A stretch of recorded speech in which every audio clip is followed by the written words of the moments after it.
Welcome to this brand new episode of GrowthArtic. Number 10. We are so proud to have the 10th episode already. And Ben, let us know what is our topic for this great episode today.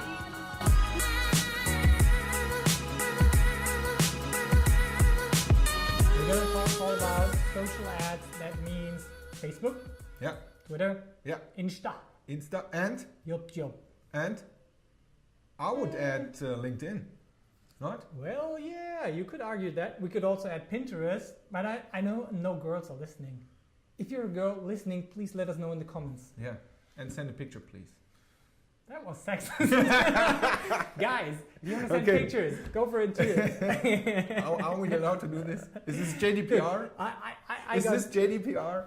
I got a few sexist backlashes during the meetup, so I'm really careful with that. I remember. I never meant to. I didn't get it. Yeah, okay. I never meant to. Sorry for that. Tweet. So you have to be careful on social media that your ads don't cause shitstorms. That might be some in the fail section where we can talk about that. Okay. So LinkedIn, yes or no? Yes. Let's do So it. why not? Why didn't I think about it immediately? Yeah. Because to me it's B2B advertising. And I very much differentiate between B2C ads and B2B ads. They need to be so different. Funny. We have to talk about this in the fail section. Okay. Good one. So keep in mind. So, man, why now? Why social Yeah, why ads? now? So for me, like always, there's always a question. We are a startup. Yeah. Hendrik, where should I start? And I would say I have no idea, but here's a list of all the traction channels. Like, you mentioned them already. And my experience is for a new idea, a new startup idea, or a new campaign for your corporate or whatever you do, Facebook Facebook ads are the fastest and cheapest channel to get traffic tomorrow. Yes, it's where I spend 80% of my money. Yeah. Definitely.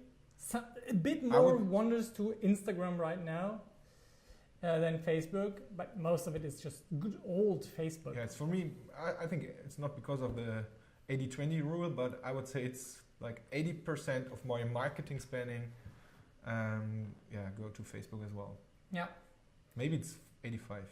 Yeah. For me, like I have very mixed project. It depends. Like together with the external projects I support, I spend between 1 and 2K per day, and at least 1K goes out on the standard Facebook thing. For your customer projects as well. Yeah. Not As well. for yourself. Okay. Yeah.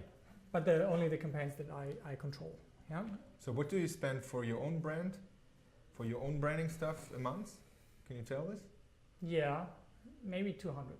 200? Oh, even more. You do more? Yeah, I do more. I would say. It's like nothing. Like Yeah, compared that's to, nothing. I would because say it's B2B. Like. Yeah, but I'm doing this growth hacking boot camps in other cities where nobody's Heard about you. heard about me. So Yeah. I would say it's per month 800. Yeah. Just for doing bootcamp stuff. Yeah, to be honest, like I some month I don't even spend any money on Facebook. I'm currently for my own business. I'm trying to go as organic as possible. Like CSGO Skills is fully SEO. Drones is SEO, and Pirate Skills lives of the live stream distribution and all the social media stuff in the groups. And but once I have an online course, which I promise I will have this year, then I can actually go and go do the international campaigns that I do for my business partners as well. Yeah. So, okay, Facebook is cheap, Facebook is fast. That means if you have a landing page or an idea, just build a landing page and add the first Facebook ads to get some traffic. And we don't say the right traffic, to get traffic, and then next step would be if it is good traffic or not, right? Yeah, right. And Facebook changed. Like if we talk about the funnels, Facebook is the one that changed on me the most in the past couple of months. Cost per installs just doubled in the last 3 months, and that really hit hard. Like the way you have to advertise now on Facebook feels very different. A couple of months ago, I was very much rewarded for going for post engagement campaigns, like writing organic posts, blowing them up, like until they have 20, 30,000 likes, and people think, oh my God, what is happening here, and buying the stuff behind that. Yeah, but and going for post engagement campaigns. But now I do much better if I use really broad audiences, but use conversion-oriented campaigns. Yeah, and have like 1 million people in a conversion campaign, like, and let Facebook do more of the magic. The problem with that at the moment is GDPR. Yeah, so I'm back to traffic stuff, which is most flexible for Facebook and Instagram. I don't know. Do you have, what kind of campaigns do you use for the workshops? Conversion. Always conversion. So I have a small funnel, so maybe we could add it to the fails session. So since I have a funnel, it worked. Before, I would say it was a hard challenge to say, okay, I have really stupid organic post, which I push just with, or boost with Facebook ads to get the people pixeled, to say like this. And then that's the awareness stage, right? You remember this funnel logic. Then next stage would be the consideration stage. After that, after I know the people heard about me, heard about my growth hacking interpretation stuff, I give them the, in the consideration stage, I give them the first time the Facebook event for here's a bootcamp in Munich, in your city. I can make some gear targeting there. And just not for selling tickets, it's just click interest or going. Yeah. And then the people are interested or going in my Facebook event, I can do in the conversion stage, just hard campaign, come on, buy the ticket now. Yeah. So that's, and where do you use Eventbrite for ticketing? Yeah. Okay, yeah, me too. That works really well. Yeah. So that's my funnel, and I would say or doing Facebook marketing campaigns without thinking in a funnel is one of my personal biggest fails for maybe 1.5 years. I did so far. Yeah. Just pushing out some ads, some offers, and we say it's free. Yes, but you have to compete. You have to, in social ads, you have to compete with cat content. Yeah, that means you will never win against cats. Yeah, you have an awesome product, the best product in the world, but in the end, in the awareness stage, where the people are just want to be entertained on Facebook or Instagram, you have to compete with cat content, and that's something you always have to think about. Your first piece of content you push in your funnel must be compatible to cat content. Yeah, but that's what I don't like about social ads. Yeah. So let's switch a bit more like to the Instagram. Yeah. So you said your budget is a little bit more going to Instagram. Yes. So why? The main reason is because Instagram stories have become so fucking cheap. That's right. They are cheap. Instagram stories I can drive like ads to with small videos. They now they brought in the new format that you can actually add 3 videos, each 15 seconds long, in a row. Yeah, so you have 45 seconds of video length. As 3 Instagram stories, right? As 3 Instagram stories, and people have to engage there. Yeah, they have to either skip you completely or tap to skip to the next video, and then they can swipe up or not. Yeah, but I regularly see swipe up rates which means click through rate, between 2 and 3%, which is among the highest I've seen on the whole Facebook Ads Manager.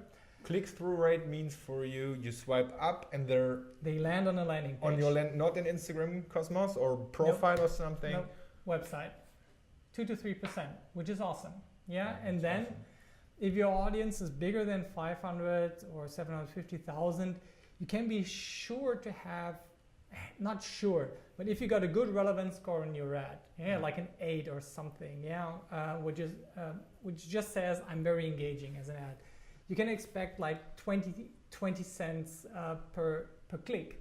Like in Germany, not the whole worldwide campaigns where you can always get your 5 to 10 cent clicks. I'm not talking about the shit. In your demographic, in the city where you live in, expensive traffic that actually converts on the other end. Yeah, that's what pushed Instagram for me. Let's really stick high. There. You're talking about the relevance score. So maybe we have to explain a little bit what it is and why it's so important. Yeah. Or not? No. No? Okay, then. Well, why is this closing? Because our relevance score is too high now. Maybe. But nobody cares. So it's just getting dark here. Geez, not our day for filming. Maybe it's because here. of the neighbors over there. But the relevance score, why is it so important? Okay, so the relevance score is a number between like 0 and 10, which Facebook gives you after like 500 to 1,000 impressions on your ad.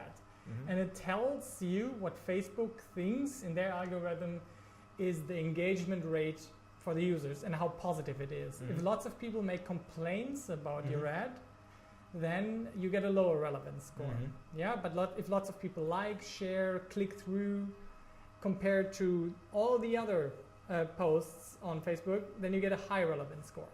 Yeah, mm-hmm. So if you try to work with a product with an ad that has a relevance score of 5 or 4 or 3, then you pay way too much for your ads. Yeah. So what can I do to increase my relevance score, or should I, if I see I've just 4, I have to cancel this ad? Yeah, or you pretty much can, like, except if you do proper conversion tracking and you just see shit sells, then just ignore the relevance score. Okay, but what can I do to get a high relevance score if it is so important? The way I try to think about it now is every social ad should be a conversation starter. Yeah.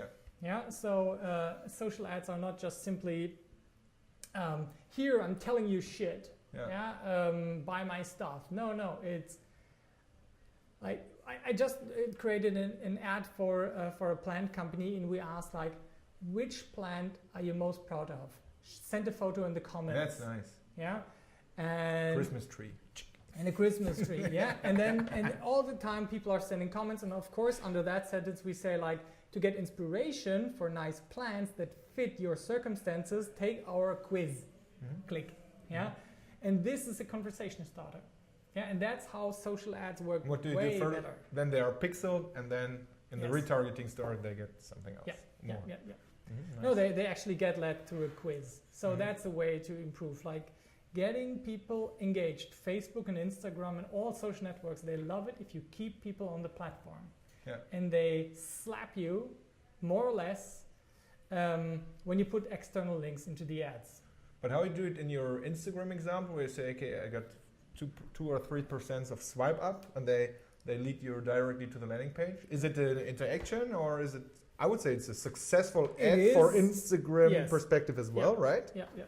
Okay. It is, but I haven't seen any penalties on that because it's the primary function of the swipe up to get you on Instagram. And they offer it, right? Yeah. But for example, if you use the swipe up to send people to your profile in order to get more followers, it's way cheaper. It's like it's incredibly cheap. If you just want to get lots of followers really cheap, use Facebook ads, use story ads, and send them to your profile pictures, to your Instagram profile. From Instagram to Instagram profiles, that is so cheap. Mm-hmm. Yeah. Mm-hmm. So, what do you think about this Instagram TV? So IGTV, the longer. Did you make a test? Yes, I did. I have no clear opinion on that yet. But in the stories, I think for 1 or 2 days in your Instagram story, you can put in a link. Have you seen this? Which one? You put in a link. Yeah. So we are on plane mode here. Maybe it's not working. So if you do a new Instagram story. Yeah. Okay, let's do it like this. Okay, not in this one, but in formal version. So half an hour here, you can put in a link to a longer video, to an Instagram TV video. That's nice. Yeah, that's nice, right? Then you can make a teaser here. Yeah. So I didn't test it, but that's the idea, to make a teaser as in an Instagram story, and then you can link to a longer thing. If you're really good with organic, I think IGTV is a great place where you could, like, if you're already on YouTube, it's a place where you should put your YouTube content. We should be putting those videos we do for YouTube. So if you listen to this on iTunes podcast, we also have a YouTube channel where you can actually see us talking. And We should put those up on IGTV because we're primarily organic content. Yeah. Oh, I didn't think about this. That's that. So we're already 15 minutes in. We still have a couple of channels. I spend very little on Twitter ads. Yeah. Never. But for events, especially like in your case, I would try. What really works well for me, if you have a conference in the city you do a workshop in, use the people who use conference hashtags that are relevant to you and target those. And this is like promoting events on other, or like using events, even the ones that are happening now in real time, as the catcher. Yeah, that is the only thing that I can get regularly into a cash flow positive thing on Twitter. Otherwise, if you're in a very technical topic, it's even more interesting. But for everything else, if you're trying to do anything with females, no, just don't Twitter. Oh, that's a good one to just target. So if you have a bootcamp in Düsseldorf, you can just target all marketing, product, startup events from Düsseldorf, and because these are the people who are going to events, and you don't go to a marketing event in Düsseldorf if you are not from Düsseldorf or around and not interested in marketing. You can use the hashtags, the followers, the hashtags, so people have used the hashtags. Nice. You can target like main influencers on this event. For example, you target people who follow Sean Ellis, but live in Cologne. Yeah, that kind of makes sense for you. Or in that city. Okay, LinkedIn. LinkedIn has been a challenge for me. How about you? I'm just using this linked helper thing. Yeah. This Chrome extension. Maybe you can put it in the show notes to have a look at. And I think for me, what's important with this linked helper thing, it just do some profile visits, so you can automate profile visits. And so what I don't do is sending messages to people I don't know. So I just do the profile visiting stuff, and then I prepare my own bio and my own profile just to put a link there. And if you do it with 10, I would say it's a question of a big funnel. It doesn't work. If you do it with thousands, for sure you get some really targeted visitors. We are this just they follow, not following you back. They see that you were on the profile. They come back. They see, okay, there was a growth hacking bootcamp in Amsterdam. I just targeted this marketing people from Amsterdam, and then in my bio was just okay, next bootcamp will be growth hacking bootcamp in Amsterdam with a link.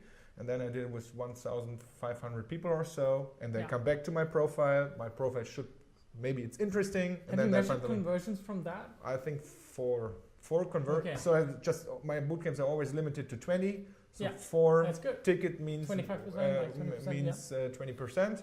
So that's awesome, because like cool. Linked Helper costs you like $99 per year. Which is extremely cheap.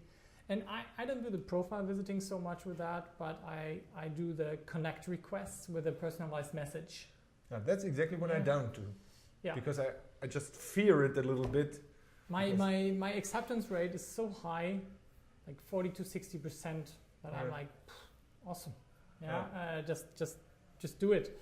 But there are all kinds of reasons to do it or not to do it. And LinkedIn ads? What about LinkedIn ads? So LinkedIn, like in my opinion, it tries to become a video platform. It tries to become a content platform.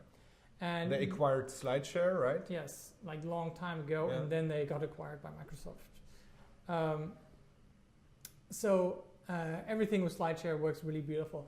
But what LinkedIn is trying to push at the moment is video. So if you use normal traffic ads on LinkedIn, you have a minimum bid of €3 per click. When we were just talking about 20-cent click on Instagram story, now we are talking about the minimum bid of €3 per click on LinkedIn, which is my challenge with it. But now they introduced video view ads, where you can just show them, and the minimum bid price is 3 cents. Per video view. So you can show them the same posts, with a link in it as well, but you say push video views. And now you get video views for 3 cents, or like 10 cents, depending on your bid. And that gives you way cheaper clicks as well. Yeah, which I really like. Yeah, so with social ads, my like broader recommendation is go with the latest format they're trying to push. Yeah. Facebook's going to try to push Facebook Live. Instagram is pushing stories. LinkedIn is pushing video. Yeah, just go with that. And this is where the other marketers have not been yet. Yeah, once Coke enters Instagram stories, you're fucked. Yeah, because we can't compete with Coke. Yeah, but the more difficult it is to create the ad, pretty much, the easier it is for you once you have created the ad. Yeah, and you only have to do the effort of creating the ad once. Yeah, and then you have a long time where you can use it in performance campaigns. So the last thing maybe we mention is YouTube. YouTube ads.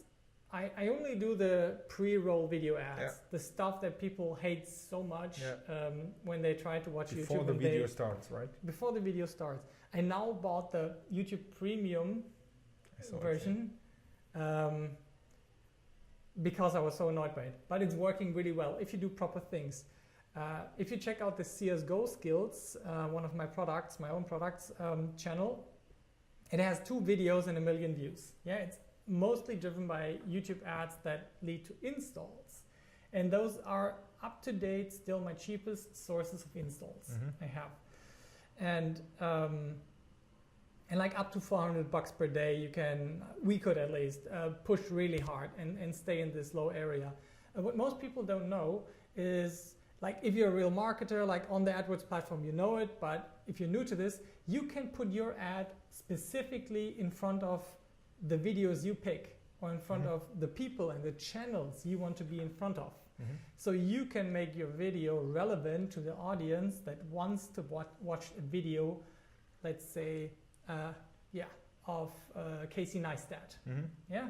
Hey, before we start the video of Casey Neistat, I just wanted to talk to you about this and this, and this is super highly relevant to what Casey does. So you don't want to bullshit people, but that works insane. Yeah. If you want, like, a guy I really don't like is Ty Lopez, but watch what he does. Watch what he does on YouTube with YouTube ads. It's insanely good. His ads are like 56 minutes long. He just takes his normal videos, pushes people to his channel, and from there converts them. It's excellent. Cool. Great tips. So what about fails? Maybe last topic for today. Maybe the one really sneaky fail and one basic fail. Let's start with the basic fail. What if you make an audit of your own ads, or if you have a look at other customer ads or something? What are the failures you're always facing? I see 2 small audiences. Like totally agree. Number 1. Audiences that are 50,000 big. If you're really a pro and do the micro targeting juju and have 20 of those, kudos to you. But selling one product for 1 million would be really cool, right? That's cool. But if you have a normal B2C product with a usually broad audience, give Facebook room to breathe. To work the magic, and don't go into shotgun mode and let Facebook be the laser.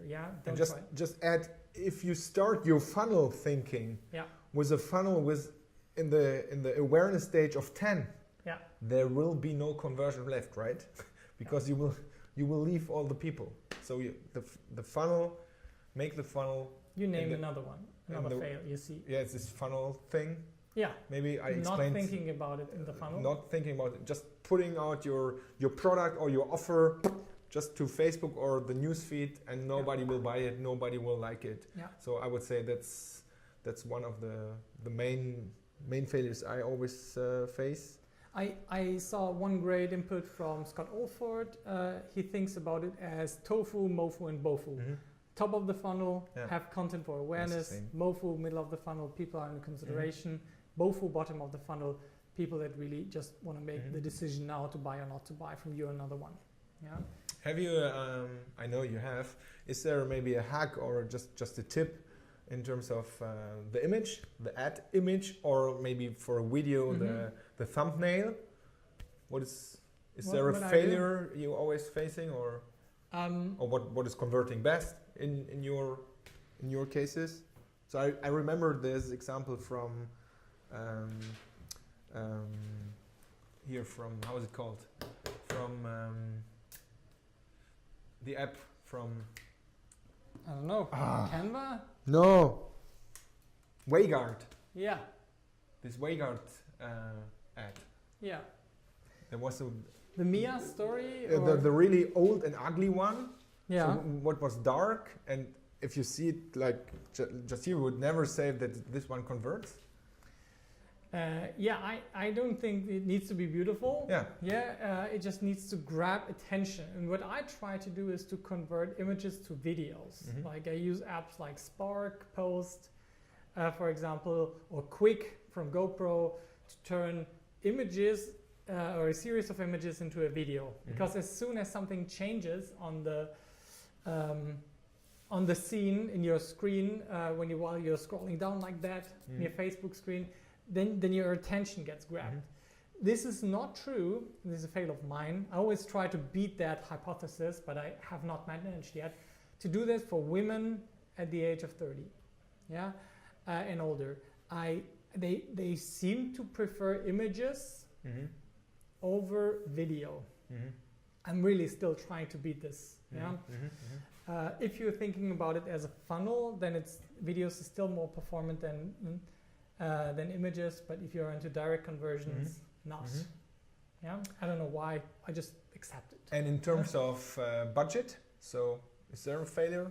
To big budget or too small, or in the beginning, if you start a campaign? So I always recommend at a minimum of 10 euros per day.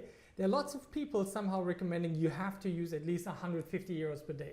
I do not agree with that. It's not affordable, I would say, for 90% of startups and so on. You can start with 10 bucks per day. Don't get too fancy. Just use one ad set and 2 ads. Yeah. That's it. Yeah, you can't afford more splits. But then increasing the budget too fast is a fail I see. If you keep on just doubling your budget, Facebook will not be able to keep up with the algorithm. Mm-hmm. Yeah, and if you increase like 20% per day, that's ideal. Yeah? What about this failure, I would say, and most of the people know, of not touching a running ad set too often? Yeah, that's true. Like that's the difference, for example, between YouTube and Facebook. Facebook rewards you for not touching it, like touching it once per week. So that's important. That's what I know and what I heard, and I know by myself. It's just maybe starting an ad, but then for the first 7 days, don't touch the ad set. Maybe you can add some ads or change the ads because there is a mistake or a typo or whatever, but don't touch the ad set. And I think it makes sense because the ad set is the most important thing. They have to find the real people for you, especially if you work with lookalike audiences. I think there is a lot of algorithm logic behind it. And if you use conversion campaigns, with traffic and engagement campaigns, you can touch earlier, but with conversion campaigns, it really takes some time for it to get in the groove. So conversions, so for me, if I sell just bootcamp tickets for 20 bootcamps, for 20 tickets per event, it doesn't make sense to make a campaign it's optimized for conversions, right? Because there must be a number of conversions to tell the algorithm where to focus on. Yeah. But imagine like that. You were talking about the purchase event as the main conversion event, but what about the events before? What about the add to cart? What about the button click on the Eventbrite ticket? You will get. They count them. Yes. They count them, nice. And you can optimize for these events, and then you have enough conversion events. The recommended number is about 30 per week. You should have on each ad set. If you want to optimize for conversions. 30 per week. 30 per week. So you could optimize for landing page views, but I think more appropriate would be one step further. One click deeper. Shopping cart, for instance. For example, shopping cart instead of purchase, and I've made some good experiences with that. So a last thing, especially like for us German guys, like the best workaround I know now for if you do not have the Facebook pixel on your website anymore, or you wait until you have consent, is just say, fuck it. I capture my cookies on Instagram, on Facebook itself. Every video viewer that watches for longer than 3 seconds is part of your retargeting group now. You can target them. And you can set up sequences. We're going to talk about that on August 1st during the meetup here on pirateskills.com. You can simply let them watch video 1, part 1 of your story. When they finish, saw 10 seconds of that, you can send them to the next video and to the next. And you don't even have to use videos anymore. You can just say oh, those people, and 3 days afterwards, they get to see that blog post, that Eventbrite ticket and such a thing. Just fuck the Facebook pixel. So in terms of, maybe last question. Yeah. Videos, you say 3 seconds. I think next one is 10 seconds, right? So what is your experience for retargeting? How many seconds do they need? Are they valuable for getting the next retargeted? Yeah, that depends a bit on the size, but yeah. I gotta say 80% of the time I'm already taking them to the next step after 3 seconds. Yeah? Yeah, 10 seconds works as well, but you lose... 3 seconds is just scrolling, maybe? No, it's not. It's not just scrolling. Slow Just count 3 seconds. 1, 2, 3. I know, but again, it's not about what makes more sense, but more the question, what can Facebook work better with? Yeah, because the funnel for the retargeting campaign must be big enough as well, right? Exactly. It's one of the first fail. Okay. Okay, so let's wrap this up, man. Yes, great. Go to growthartic.com if you want to discover our other channels like YouTube, not Instagram. Yes, that too. You want to say Insta page, right? I wanted to say Insta page, but iTunes and Stitcher and SoundCloud, Spotify, and so on. Give us a like and a thumbs up, and if you want to hear more, because it was just a teaser for how we do or what we are facing for challenges for our social ads. If you want to hear more, just drop us an email, send us a comment or something. We say, okay, please talk about this or talk about this. We can always have a look for the next episode. Just send an email to be@growthartic.com. Great. Bye bye. See you. Bye bye.